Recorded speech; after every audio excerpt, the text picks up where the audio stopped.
Miami, au sud de la Floride. La ville où il y a le plus de sans-abri aux États-Unis. Dans les rues, des trottoirs entiers servent de dortoir aux plus démunis. Et depuis quelques années, ces sans-domicile fixe sont de plus en plus jeunes.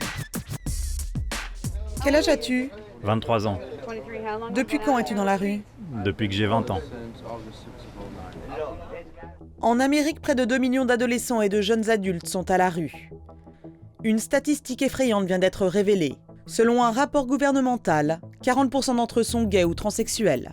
Et c'est pour cette raison que leurs parents les ont mis à la porte.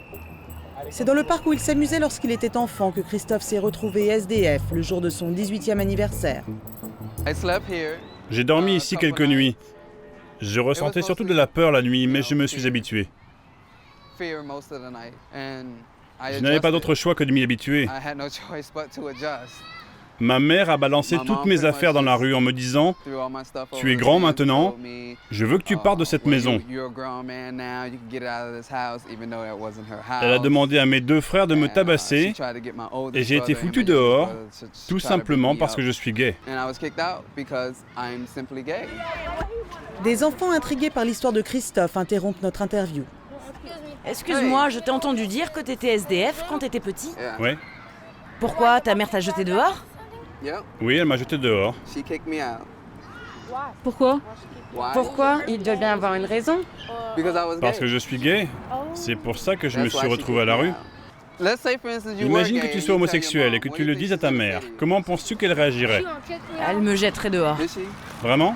Tu penses qu'elle te chasserait? Ma mère, elle le ferait, elle me hurlerait dessus, elle me battrait à mort. Elle ferait quoi?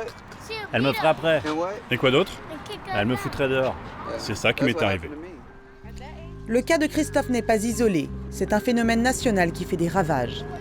Ils sont des centaines de milliers d'adolescents à la rue à cause de leur sexualité. Un problème de taille qui inquiète le gouvernement.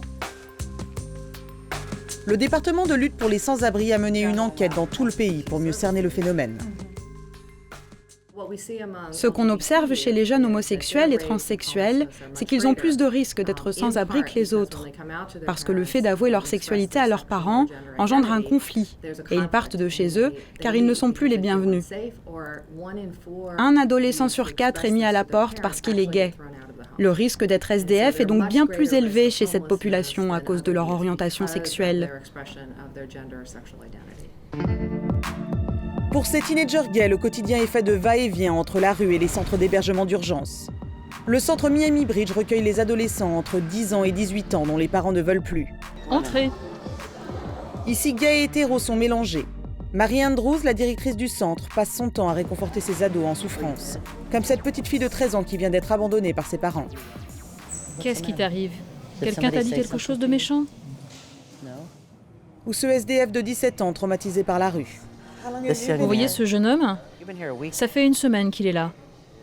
Oui, à peu près 1 semaine. Il vient de la rue. Il dit qu'il a eu des problèmes de drogue et qu'il a dû se prostituer pour survivre dans la rue. Tous sont en attente de placement dans une famille d'accueil. Mais pour les homosexuels, c'est encore plus dur. On a plusieurs enfants actuellement qui sont ici depuis 6 mois parce qu'ils n'ont nulle part où aller. Personne n'en veut. Ils n'ont plus de famille. On ne peut trouver aucun de leurs proches et les familles d'accueil n'en veulent pas parce qu'ils sont gays. Et que les familles d'accueil n'aiment pas avoir un homosexuel à la maison. Nous n'avons donc nulle part où les placer. Résultat, au bout de 6 mois dans le centre, ils sont forcés de retourner dans la rue. Quand ils ne s'enfuient pas avant pour échapper au mauvais traitement de leurs camarades de chambrée.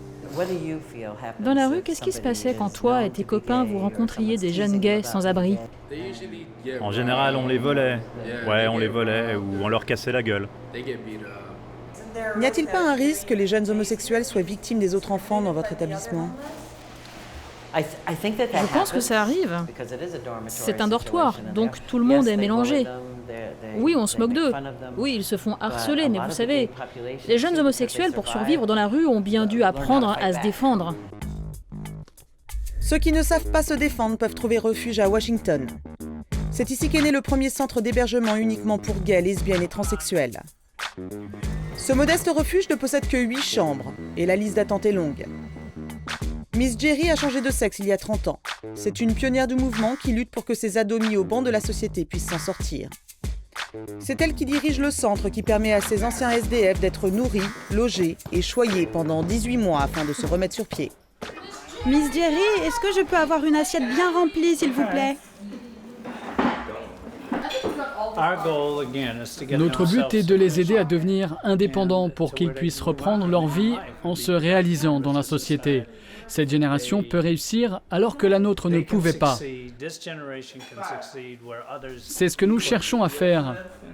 C'est ce que nous espérons pour eux. Une seconde chance qui est surtout une question de vie ou de mort pour ces jeunes. Ma famille m'a dit que j'étais détestable. Ma famille est moitié musulmane et moitié catholique. Ils peuvent me lapider. Ils peuvent me tuer s'ils me retrouvent. Même si je change de pays, ils me retrouveront et me tueront. On m'a chassé de chez moi quand j'étais très jeune. Je n'ai connu que la rue. J'ai survécu à tellement de choses, c'est pour ça qu'ici c'est une seconde chance pour moi. Quand on a été drogué et prostitué et qu'on n'a connu que la rue, vivre ici c'est comme repartir de zéro. Je vois notre passé de SDF comme une pause dans nos vies. Et cette maison, c'est un nouveau départ. Mais comment éviter que les ados homosexuels et transsexuels se retrouvent à la rue sans changer les mentalités? Retour à Miami. Au Yes Institute, on essaie de faire accepter l'homosexualité à des parents récalcitrants.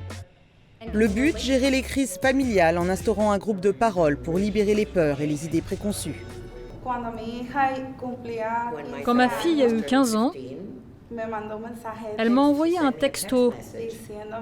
Elle m'a dit « Maman, je suis un garçon. Je suis amoureux d'une fille.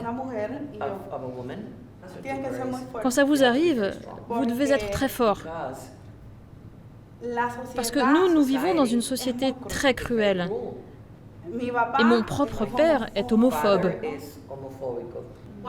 Quand je suis venue ici, j'ai compris que j'avais vraiment fait souffrir ma fille. Donc merci beaucoup pour votre aide. La militante Evaleva Sandino a fait de ce problème une affaire personnelle. Elle a mis 5 ans à accepter l'homosexualité de son fils. Tous les parents qui viennent ici aiment profondément leurs enfants. Moi, j'aimais mon fils tellement, et pourtant je voulais qu'il disparaisse. J'avais besoin d'un endroit où aller me confier et dire ce que j'avais sur le cœur. Une fois qu'on a fait ça, alors un échange peut commencer. L'éducation peut se faire. On peut commencer une nouvelle vie. Depuis peu, Eva se déplace dans les écoles et les universités pour aider les élèves et les professeurs à lutter contre l'homophobie. Face au nombre grandissant de jeunes à la rue, plusieurs centres d'hébergement pour gays, lesbiennes et transsexuels vont bientôt voir le jour à New York et à San Francisco.